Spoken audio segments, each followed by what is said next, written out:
brilliant pharmacist. I have been asked by Mihaela, one of our brilliant pharmacists in the Facebook group, um, to make a video about why I left Romania and I chose to come and work as a pharmacist in Ireland. Because she's on the edge, she doesn't know if to actually make this step or not.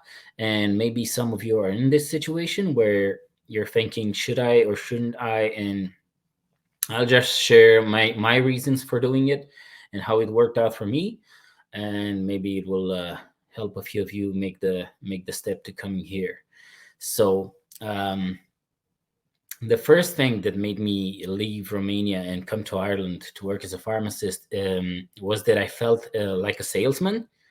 So basically, in Romania, the pharmacist is at the counter, facing the patient all day, charging money for everything they sell. So you would have targets, sales targets. You would have to meet those targets. You would be under pressure from managers if you wouldn't meet the targets. And so the manager would treat you like a salesman. The customer would treat you like a salesman because we insisted on sales so much. We tried to sell as many products to one patient as possible. So at one point, the patients got the idea, and they would also treat you like a salesman when you would recommend something that would actually be good for the patient. They would treat it as like, oh, you're just after extra money. So when I came to Ireland, it was grand because there was no dealing with the money for the pharmacist. So here, the pharmacist doesn't touch the money. It's only the front of shop staff members that actually work with money and sell to the customer. The pharmacist is in the back of the pharmacy in the dispensary doing his proper job, not dealing with money. So that was a great thing to see here in Ireland. And the second reason why I left was toxic work culture. So managers would come in, and all they would talk about would be their sales targets and um, overall just business things, not really respecting you as a pharmacist, but treating you just like an employee, like a salesman that would have to do all them targets and everything that they needed to do. And toxic work culture also meant that even members of the staff, like technicians, would treat the pharmacist with lack of respect and would think that they are equal in every way to the pharmacist, because in Romania, the technician is alongside the pharmacist in the front of shop, and they all have their own computers, and they all sell the prescriptions and over-the-counter medications and everything. So if you wouldn't see the tag that says pharmacist or technician as a patient, you wouldn't really know who is serving you. So technicians kind of got their own, they got their ego big enough to think that there's no difference between them and the pharmacist because they all share the same knowledge and stuff like that. So they would oftentimes disrespect the pharmacist. Whereas when I came to Ireland, everyone in the pharmacy, technicians and front of shop staff members, they are there, they are employed, they earn their salary just because they are there to help the pharmacist do his job. So that's the only reason why they have a job, is to help the pharmacist do his job. Everything in the pharmacy here is arranged, is in place just to help the pharmacist do his job. Just like when you go to see a doctor, the doctor is the main character, and the secretary and the assistant and whatever people he has there, they're all there just to help the doctor do his job, and the patient goes there to see the doctor. That's how here the patient comes to get his medications dispensed by the pharmacist and can ask for advice from the pharmacist. A patient will never come and ask for advice from a technician. And the patient will always come and ask for advice from the pharmacist. So the technicians and anyone else in the shop, in the pharmacy, will never treat you as a pharmacist with disrespect, and they will never say that they are equal to you, because they have no responsibility whatsoever, but you have all the responsibility, and everyone knows that. So everyone is there to help you, the pharmacist, do your job in a proper way. Now, the third reason why I left is because I felt disrespected. So I felt disrespected, like I said, because of the toxic work culture. I felt disrespected by my manager, by the area manager, and every other manager above. They showed no sign of respect. The work culture was in such a manner that they could walk all over you. Um, I felt disrespected by the members of staff, like I said. Um, Everyone thinking that, yeah, if you're a technician, you're as good as a pharmacist, and they could talk to you in a disrespectful manner, and you couldn't ask them to, organize the pharmacy in a proper way, because they would give out to you, or uh, generally have a not so good attitude.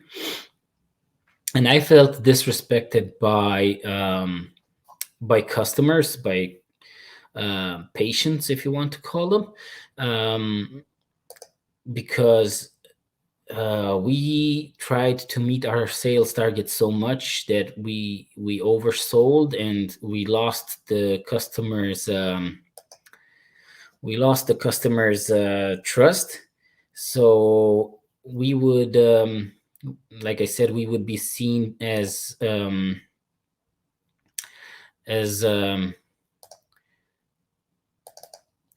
we would be seen as salesmen, and so the people wouldn't respect us anymore. If you recommended something for them, they would just prefer to leave. And if their neighbor would recommend something, then they would be all like, yeah, okay, sure, I'll take that if you recommend it as a neighbor, but I wouldn't take the pharmacist advice.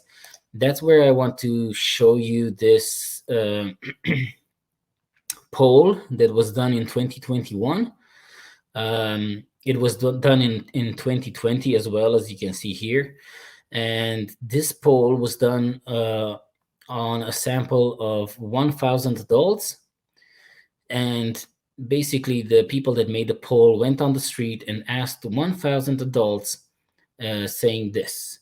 Now I will read you a list of different types of people. For each, would you tell me if you generally trust them to tell you the truth or not? So they started reading the list, and people would say yes or no to who they thought told them the truth, who they trusted, in other words, to tell them the truth. And they started with social media influencers, and it was only 6%, and they went up, and um, they said bankers, and only 34% said they trust them to tell the truth. And they went up to judges, and went up to 79%. Gardaí, the police here, 83%. And then they read through the list, and they went to teachers, and teachers got 88%. They went to doctors, and doctors got 94%. Nurses got 95%, but 96% of those asked said they trust their local pharmacist, so the pharmacist in their own local community pharmacy, to tell them the truth. So, and you can see here it says change since May 2020. So they done it in 2020 as well. It says equal. So 2 years in a row, almost like 96%. So out of the 1,000 people, 960 people said they trust their local pharmacist for advice. They trust them that when the pharmacist gives them advice, the pharmacist tells them the truth. So this was a big point for me when I came here. I saw that people actually trust you as a pharmacist. So the work culture is great. You don't deal with any money, and people on the street just come into the pharmacy asking for your advice and believe every word that you tell them. And they treasure that advice that you give them. So you're not seen as a salesman. You're not seen as someone who just gives advice for his own interest. People actually know that if you give advice, it would be in their own interest. So you can find this poll in the Facebook group. If you look for it, I posted it a while back. So if you're in doubt of coming to Ireland or not, and you find yourself in this situation of toxic work culture and feeling like a salesman and disrespected, Ireland is the place to be. So that's what I wanted to share with you in this short video. Okay. Thank you for watching, and I will definitely try to post more videos. You can ask me in the Facebook group, just like Mihaela did, if you have any